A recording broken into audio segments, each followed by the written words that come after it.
Chapter 11. The Root of Evil. When Shulang received Lucian's call, he was in the middle of a standoff with someone. That night, Lucian's voice over the phone carried a sticky sweetness.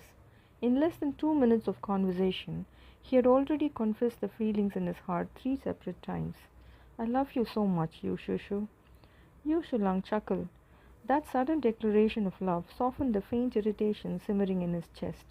Turning his back against the wind, his tone gentled. I know.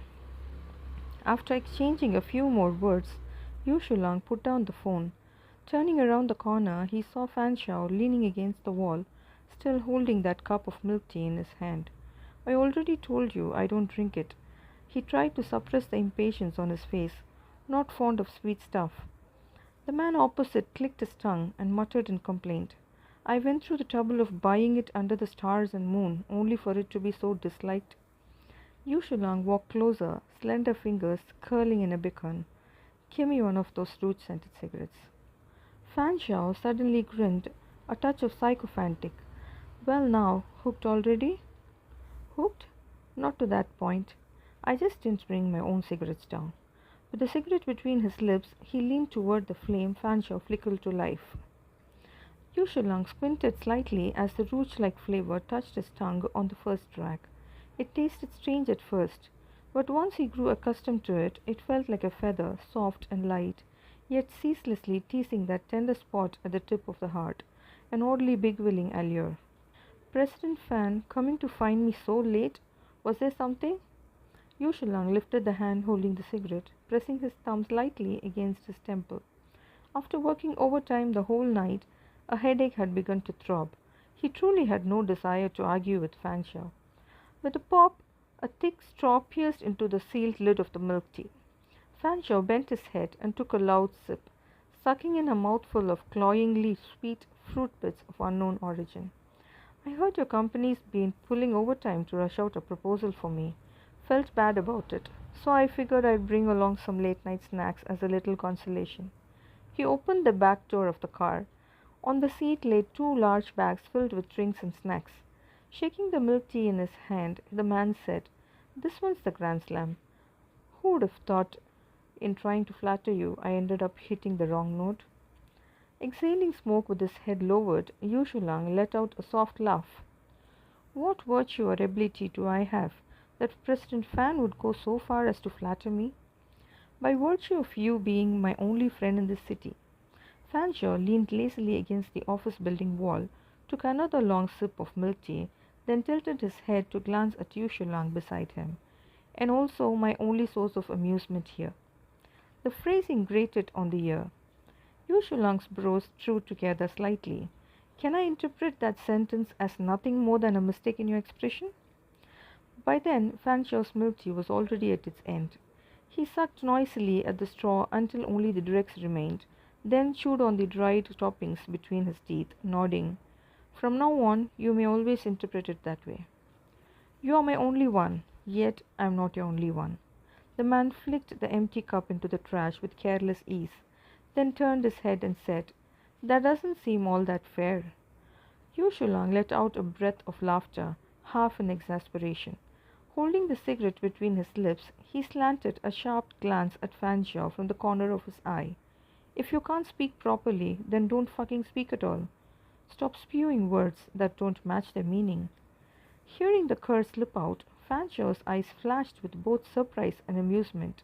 He bent slightly, meeting Shulang's gaze head-on, his tone laced with teasing. Director Yu, I didn't just hallucinate that, did I? Where's your code of conduct in dealing with others? What happened to your gentleness, courtesy, frugality, and modesty? You still fucking know the words gentleness, courtesy, frugality, and modesty, yet you can't even express yourself clearly? Even while joking, Shulang gave no quarter. You heard it proper this time, right? It wasn't an auditory hallucination. Their banter had a rhythm of thrust and parry. Shulang waited for Xiao's retort, but it never came. When he finally lifted his eyes to look over, he saw in the depths of the man's gaze a convergence of scorching heat and icy coldness, pulling together yet clashing against each other. The curve at the corner of his lips gradually faded. Yu Shulang reflected inwardly on why he had lost control. By all rights, his ties with Fan Xiao were not deep, so the man was not someone with whom he should be joking like this. He stepped back, flicked away the cigarette. On behalf of the project team, I'll thank President Fan. I'll take these things upstairs. Fan Xiao straightened, as though only just coming back to himself. But instead of opening the car door to retrieve the bags, he said, I stated it very clearly. You are my only one, yet I'm not your only one. He gestured through the fabric toward the phone Yu Shulang had already tucked away. Even this late, there are still people looking to chat with you. Yu Shulang pressed his lips flat, seriously considering whether children who grew up in tropical countries had brains wired differently from those of Chinese people, or whether the seemingly mature and steady Fan Xiao was simply missing a screw in some respect to be able to say such a thing. It's not the same. How can you compare? Fan Xiao pressed further. And why not? Because it's a partner. Yu Shulang's gaze was cool as he looked at him. So how's that even comparable? The two stood very close, one looking up while the other looking down. A faint standoff lingered between them. Yet, after a brief moment, one of them withdrew his gaze and stepped back. It was Fan Xiao. He returned to that courteous, well-mannered facade, smiling as he said, Girlfriend? Well, that indeed can't be compared. He tossed a cigarette between his lips, cupping his hand to light it, his words half muffled by the smoke and threaded with jest. Director Yu, working overtime at night? Aren't you afraid your girlfriend will feel lonely, empty, and be tricked away by someone else? He drew on the cigarette, exhaled a while of white smoke. Or is it that Director Yu is brimming with confidence, certain that no one could pry open the corner of your wall? Though the words were wrapped in laughter, Yu Shulang caught the undercurrent of displeasure, even the faint trace of jealousy hidden beneath. His gaze settled on Fan Zhao's face, once again weighing the possibility that a man might actually be gay. Unlikely, not quite likely. Yu Shulang was born bent, and thus possessed a natural knack for reading people, yet at this moment even he found himself unable to be sure. Aside from Lucian, no other man had ever harbored such thoughts towards him. His outward demeanor was the picture of a straight man, nothing like a gay man. Back then, even Lucian had stumbled into him with the reckless notion of turning a straight man bent. If a corner of the wall can be pried open, it only proves that there was a problem with the construction of the house itself. I still have work to do. I should be heading back. With that, Yu Shulang turned toward the office building. What about these things? Fan Zhou pulled open the car door. Yu Shulang turned back, his face set in a formulaic expression. Since President Fan went to the trouble of rewarding everyone's hard work, it would naturally show greater sincerity if you carried them up yourself. Fan Zhou watched the retreating figure, the corners of his lips quirking as he muttered a single word. Fuck. The latest version of the project proposal from Bohai Pharmaceutical Company Limited lay spread across the desk of the general manager of Pinfong Venture Capital. Flipping casually through it, Fan Xiao found, as expected, Yu Shulang's name listed among the project team members. Changling Medical University, Department of Clinical Medicine, bachelor's degree. Fan Xiao searched it on its computer and discovered the university was located right here in the city, a second-rate institution hardly worthy of being called a good university. Closing the page, Fan Xiao tossed the proposal aside. He intended to let this pharmaceutical company stew for a while, long enough that Yu Shulang would have no choice but to come seek him out of his own accord. And when the time came, if he chose to reject the investment, wouldn't that cause Yu Shulang's skyrocketing value to collapse into nothing? The higher you are lifted, the harder you fall. The gentle cadence of thigh filled in the room. Fan Xiao stroked the four-faced Buddha pendant resting against his chest, his smile dazzlingly handsome. Yet there was something strange. If Fan Xiao went a long while without seeing that man called Yu Shulang, it was as though he had never known him at all. Fan Xiao would not think of him, not even once. But if the faintest scrap of information about that person reached him, it became unforgettable. Whether he was eating or trying to sleep, his mind would always drift back to him. For example, now, What kept replaying in Fanjo's mind was the youthful face captured in a single photograph. President Fan, that concludes our introduction of the honeysuckle ring project. Would you like to know anything further? The PPT slid to its final page. The young presenter of the project felt a slight nervousness. The representative of the investment side had listened far too intently, sitting in the same posture from beginning to end, barely moving. Who knew what sort of tricky questions he might suddenly ask? Seated against the light, the man's expression carried an air of cultured elegance. A charming curve played at the corner of his lips. I am no expert in this field, but I do know that to truly understand a product, one must dig down to its root. You need to be clear about the development of its manufacturing company, and you need to know the entrepreneurial story of the company's founder.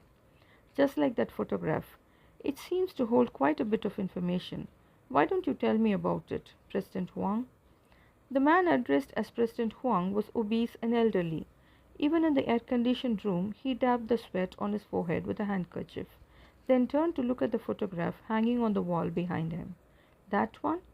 Uh, that was 6 or 7 years ago. I was leading my research team in tackling a project. President Fan, have you heard of Changling liver protection tablets?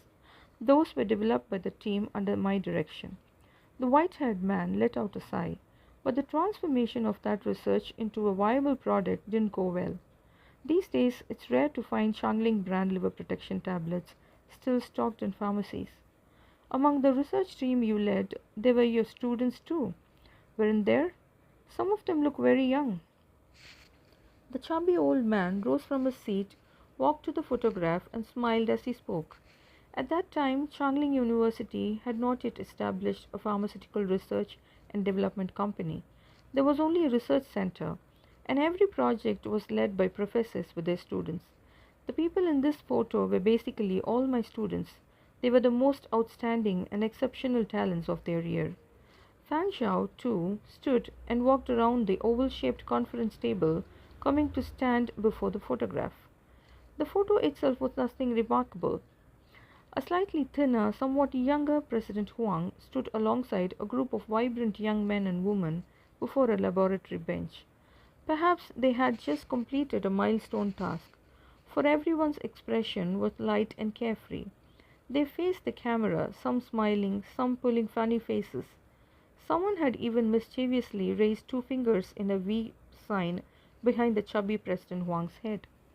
Fan Xiao's gaze came to rest at the upper right corner of the photograph, where a young man leaned against the operating table. The window was to the left, sunlight streaming through the glass to strike the profile of his face, blurring half his features in brightness. Though he stood in the corner, his tall frame was unmistakable, his long legs elegantly crossed. One hand rested on the table, the other hung loosely at his side. His posture relaxed and carefree. His skin was pale, so pale it brought to Pancha's mind the coconut-flavored milk tea he had drunk the other day. He was slender, but with that hopeful kind of slenderness, his back still somewhat delicate, yet already bearing the first outlines of strength and stature. Like the others, he was smiling, his head tilted slightly, his eyes clear and bright with unclouded joy. It was a smile Fanchio had never once seen on the face of the man he knew. All of a sudden, Fanchio felt a heaviness in his chest. Counting the days, he realized he had left Bohai Pharmaceutical hanging for nearly a month, and Yu Shulang had left him hanging just as long. President Fan? President Fan, is there anything else you'd like to know? The chubby old man asked, wiping at the sweat on his eyebrow. Fanchio returned to himself and lifted a smile. President Huang, would you mind if I take a photo of this picture? Looking at it somehow gives me a great confidence in the project we are pushing forward now. The old man's expression lit with surprise and delight. He hurried to say, Of course not, of course not. President Fan, why don't I have an extra print made for you? The flash on Fanjo's phone flickered twice. In his usual easy manner, President Fan said, Then I'll thank you for that. He went on, Let's talk about the advantages the honeysuckle drink has over similar products. If we leverage the distribution channels to magnify those advantages, first pursuing broad spectrum coverage before profit seeking, only then can we bring true economic benefits. 2 days later, in the trash can beside Fancher's desk lay the remains of cut up photo paper. The chubby old man, the beaming students, the sunlight flooding the room, even that hand poised in a V sign, all alike had met their quiet end. Only the youth in the upper right corner, with that faint, carefree smile, had been spared. He was pressed carefully between the pages of a thick Buddhist scripture. Many evils are born from a single smile. End of chapter 11.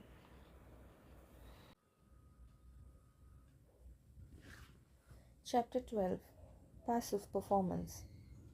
Beyond the glass curtain wall, a massive airplane roared into the desolate icy blue sky like a defiant bird taking flight, gradually disappearing into the horizon. There were not many people coming out from the airport's arrival gate. At this hour, only the first class passengers had come out ahead. Fan Xiao caught sight of a man in a silver suit, wearing oversized, flamboyant sunglasses. Shi Lihua, along with his assistant pushing several large suitcases. Shi Lihua, in Thai, the name meant beautiful and ambitious. Yet the man standing before Fan Xiao bore no resemblance whatsoever to that meaning. Are you here to see me or just here on vacation? Fan Xiao's features were of a pure Chinese face, while Shi Lihua carried half Thai blood in him. His skin was slightly darker, his brows thick, his eyes large. On ordinary days he gave off a careless, roguish air, but when he truly smiled, he looked almost disarmingly innocent.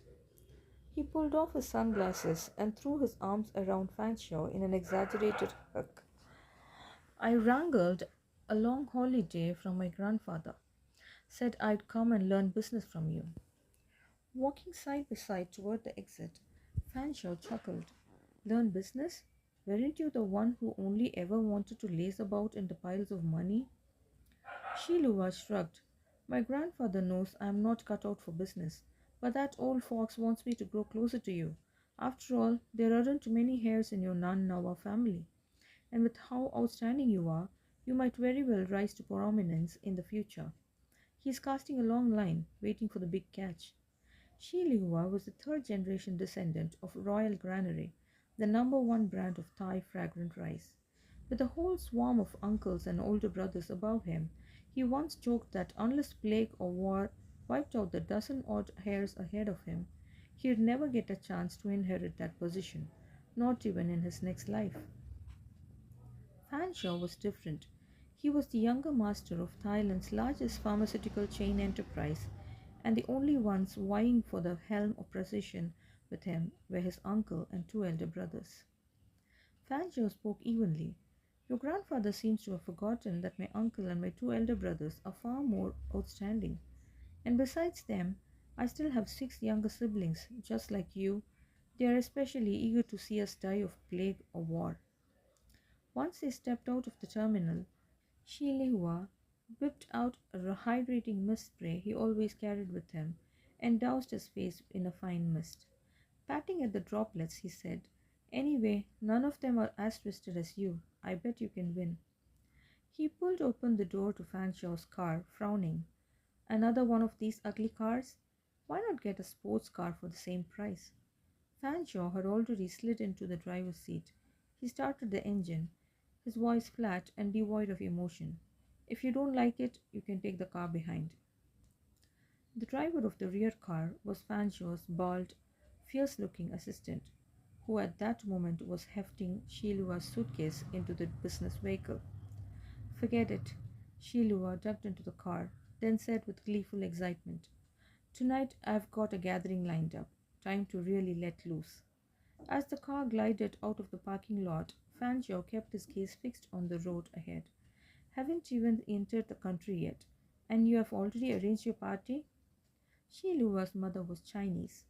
More than 10 years ago, she divorced his father and returned home to live in China. Since then, she had brought Shilua back every year for short stays, which left him with no shortage of cronies and idle friends in this country. Plenty of people were clamoring to pick me up at the airport, but I only gave you, young Master Fan, the honor. Fan Xiao never responded to this kind of meaningless chatter. He cracked the window slightly, intending to light a cigarette. Just then, the phone resting on the console rang. He placed the cigarette between his lips, clearly with no intention of answering. His eyes skimmed over the screen, slid past, and then returned to it again. A subtle, unreadable smile stirred in his gaze. He plucked the cigarette from his mouth, linked the call to the car Bluetooth, and answered. Director Yu, he said, his voice suddenly laced with sweetness. It's been a long time. President Fan is a busy man with important matters to attend to, so it's not good to keep disturbing. The voice on the other end was slightly hoarse. Fan Xiao guessed Yu Shulang had just finished a cigarette. The chauffeur of the luxury car leaned back in his seat, one hand resting on the wheel, the other pinching an unlit cigarette. A thread of wind slipped through the crack of the window, scattering his hair. He had left Bohai Pharmaceutical hanging for a month and a half. No doubt they could no longer sit still. That must be why Yu Shulang had finally made this call.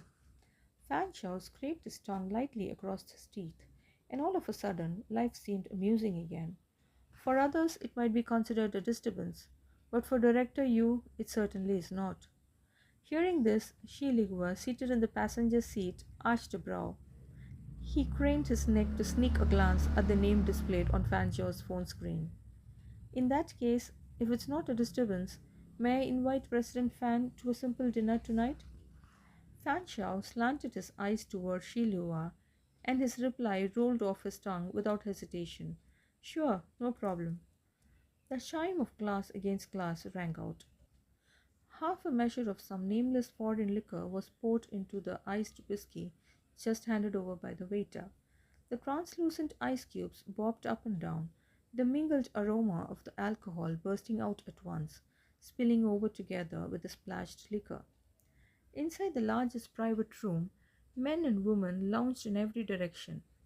Pretty girls scrolled through the song list, tapping in request. A crowd clustered around Shilihua, drinking and bantering. Others fawned over Fan Xiao, constantly urging the girls beside them to pour wine for him. Shilihua wriggled free from the crowd and leaned close to Fan Xiao's ear, whispering with a smirk. That director Yu of yours doesn't seem too fond of my scene here. He sure is taking his sweet time to pee. Fan Shao had deliberately set the meeting with Yu Shulang at the very club Shi Lihua had booked, then played the part of being caught between two friends, unable to favor one over the other. Yu Shulang, ever considerate and accustomed to attentiveness, agreed to Shi Lihua's invitation to join the lively gathering, showing himself thoughtful to the extreme. The door to the private room swung open, and Yu Shulang walked in. His attire tonight was far from formal, a loose white shirt tucked into his pants in old-fashioned manner. Only one button left undone at the throat, sleeves casually rolled at the wrists. Simple and neat, yet completely at odds with the crowd of young men sprawled across the sofas. As he passed through the light projected by the screen, Fan Shao caught sight of the faint outline beneath that translucent shirt, a narrow waist, taut with strength, unnervingly sexy. He averted his gaze at once and muttered, "Fuck," in his heart, as if he had just glimpsed something indecent. In the next breath, he was smiling. He patted the sofa beside him, extending an invitation to Yu Shulang. "Director Yu, sit here. Let me introduce you to someone."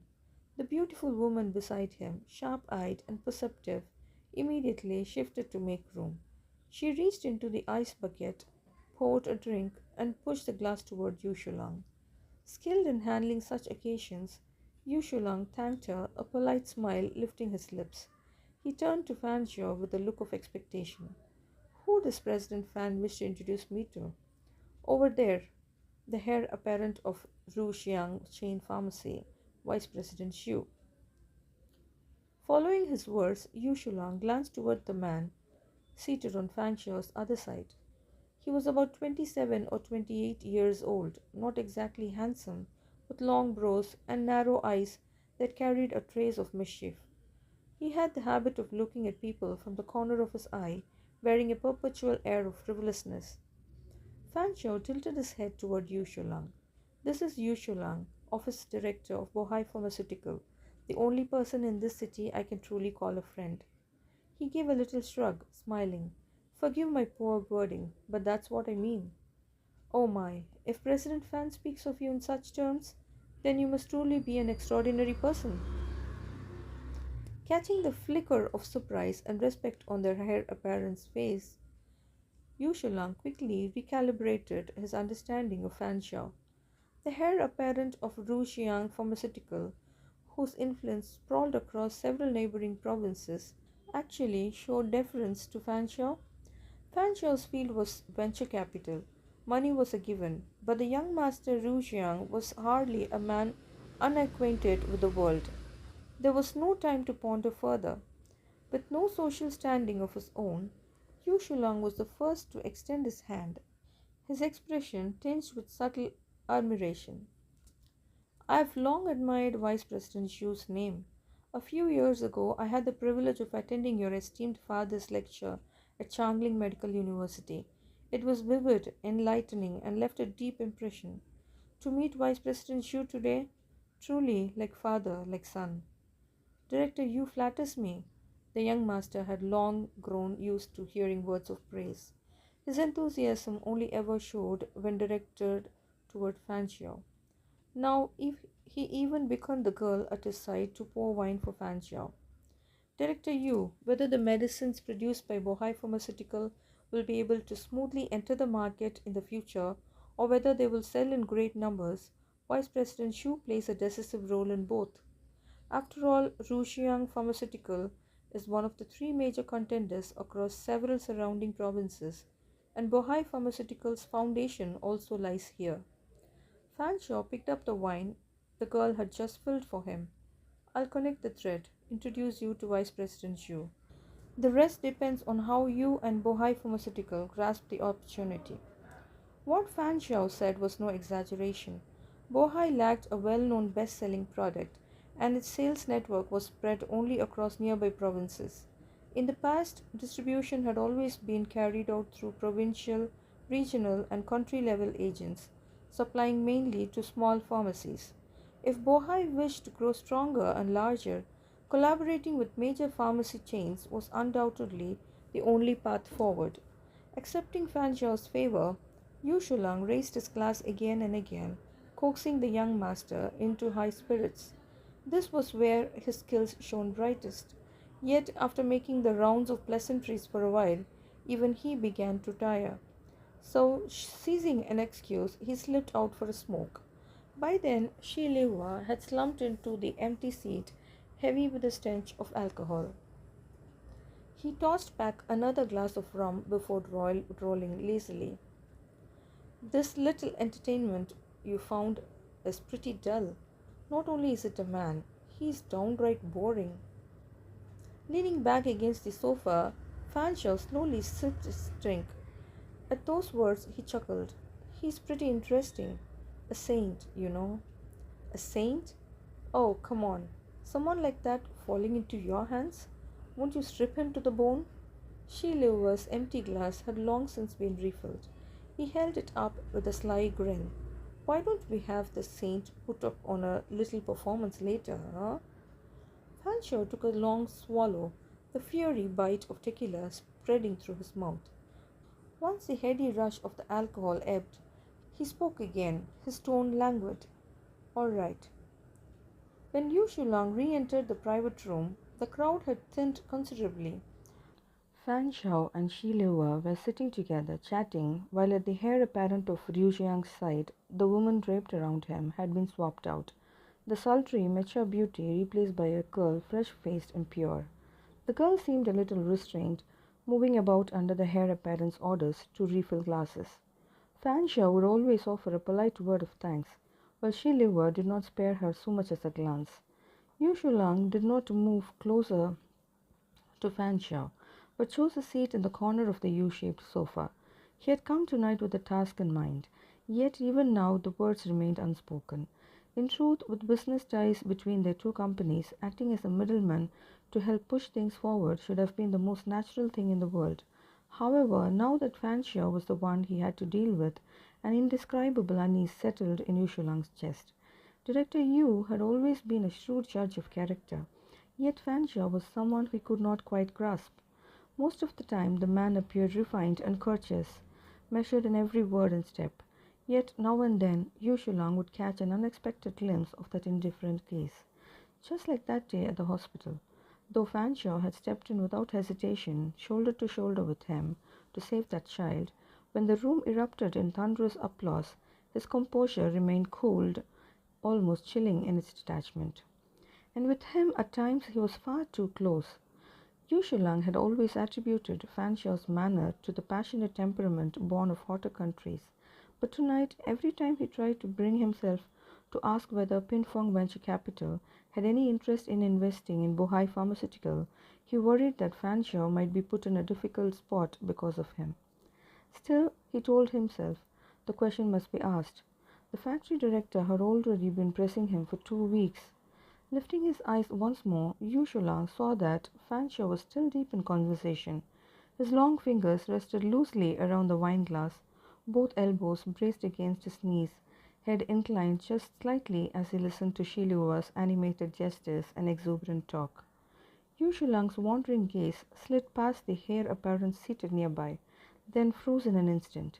That man was pouring a packet of white powder into the glass of the girl who had just stepped away, while beside him a young man with hair dyed green leered at the scene with a vile, lascivious grin.